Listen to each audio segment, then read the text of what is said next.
Good morning, students. How are you? I hope you all will be enjoying your study at your home.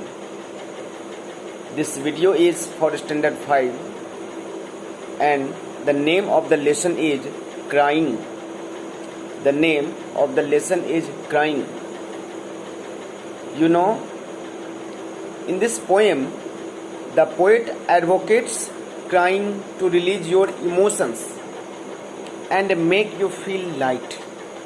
Okay, when you feel sorrow, when you feel happiness in your heart, right, the tears comes out through your eyes and you feel very light yourself. So through this poem the poet has tried to make us understand how is crying important for our mind, for our heart. Okay, according to the poet, you should cry not a little.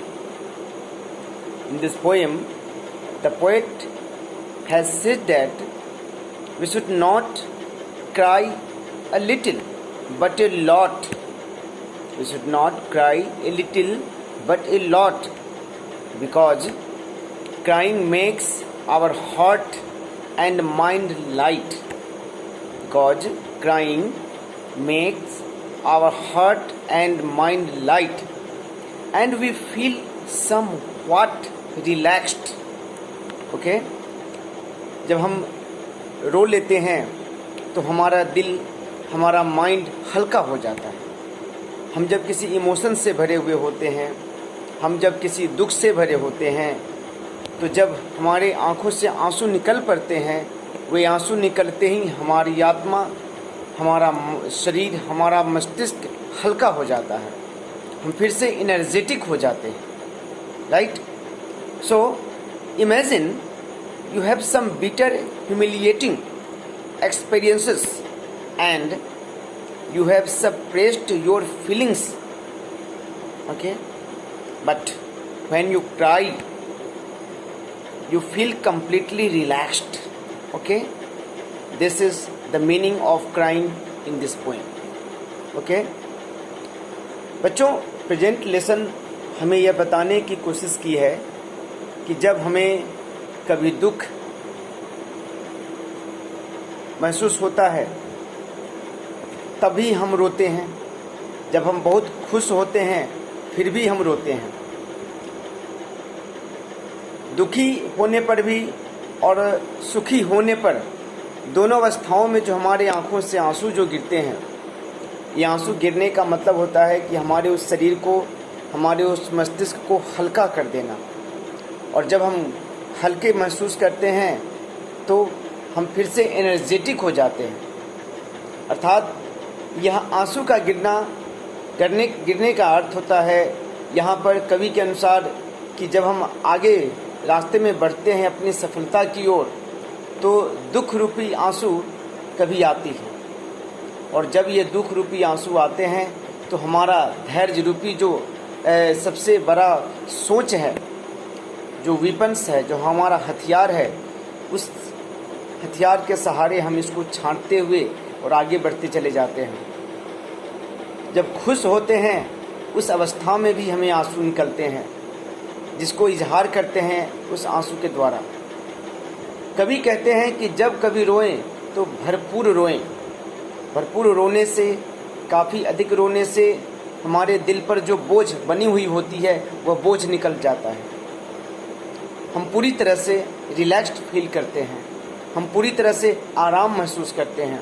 और जब आराम महसूस करते हैं तो हम फिर से ऊर्जावान बन जाते हैं और जिस काम को करने की हमने प्रतिज्ञा कर रखी होती है, जिस काम को करने की हमारी जिम्मेवारियां होती हैं, उन जिम्मेवारियों को बड़ी सकारात्मक सोच के साथ करते चले जाते हैं. इसलिए कवि ने इस लेसन के द्वारा हमें समझाने की कोशिश की है कि जीवन में जब कभी भी कोई दुख आए तो उस दुख के आंसू को भी हम काफ़ी अच्छे तरीके से रो करके हटाएं, ताकि हमारा शरीर, हमारा मस्तिष्क, हमारा हृदय हल्का हो जाए और फिर से अपने काम में हम लग जाएं. तो इस वीडियो के द्वारा मैंने आपको समझाने की कोशिश की है कि हम कैसे क्या करें।